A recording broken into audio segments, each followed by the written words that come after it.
Bien juridique, d'autant plus qu'il est traité par l'article 52 de la Constitution.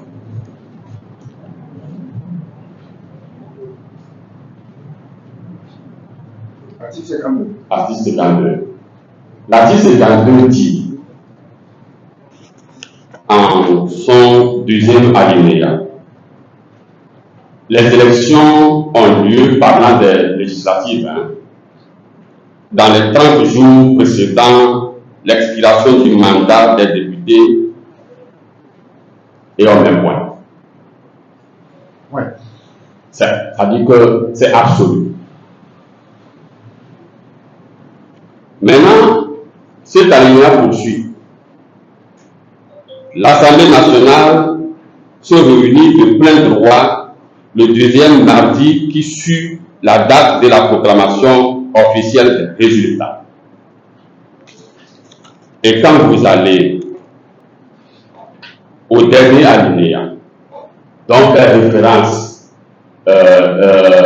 le FPP uni, et pour justifier la prolongation, si on peut le dire ainsi, du mandat des députés, cet alinéa dit: les membres de l'Assemblée nationale et du Sénat sortant par fin de mandat ou de dissolution restent en fonction jusqu'à la prise de fonction élective de leurs successeurs. Vous allez remarquer que cet alinéa met le curseur sur la prise de fonction effective, pas sur l'organisation des élections. Ça voudrait dire que les élections étant prévues pour être organisées dans les 30 jours qui précèdent la fin du mandat des députés peuvent être tenues la veille du mandat. Et si elles sont tenues la veille du mandat, les résultats ne seront pas proclamés le jour de la fin du mandat.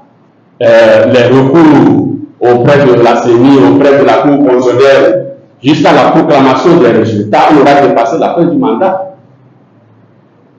Il peut également arriver qu'il y ait des troubles, des choses qui empêchent la prise de fonction des nouveaux élus.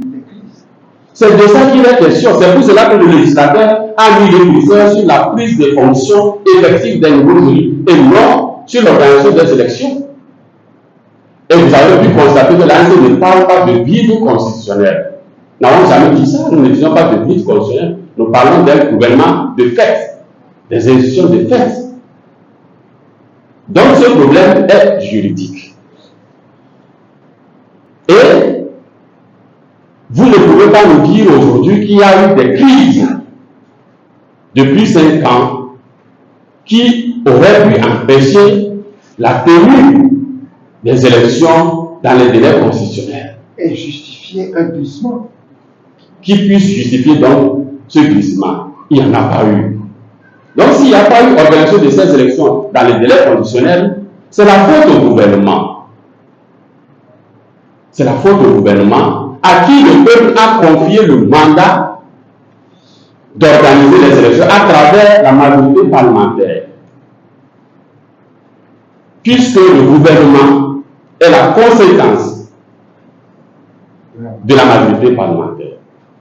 Dès lors que l'Assemblée nationale n'a plus de mandat, puisque le peuple lui a confié un mandat clair et fixe, 5 ans.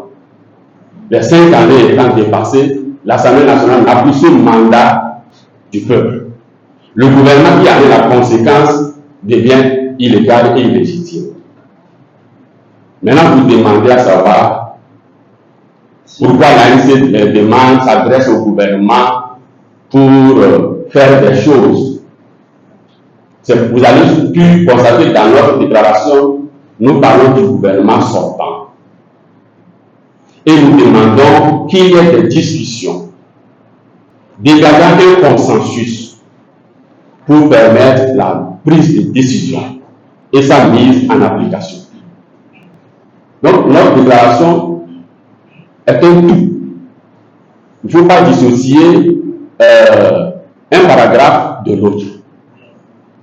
Faisons le constat que l'Assemblée nationale n'a plus de mandat constitutionnel, que le gouvernement, qui est la conséquence de la majorité parlementaire, perd sa légitimité et en appelle à des discussions de toute la classe politique pour ensemble organiser les élections à venir. Pour le moment, nous n'avons pas dit qu'il faut mettre en place une assemblée, qu'il faut faire ceci. Tout dépendant des discussions à mener. C'est pour cela que notre déclaration parle d'accord politique. Merci, Monsieur le Président. Merci.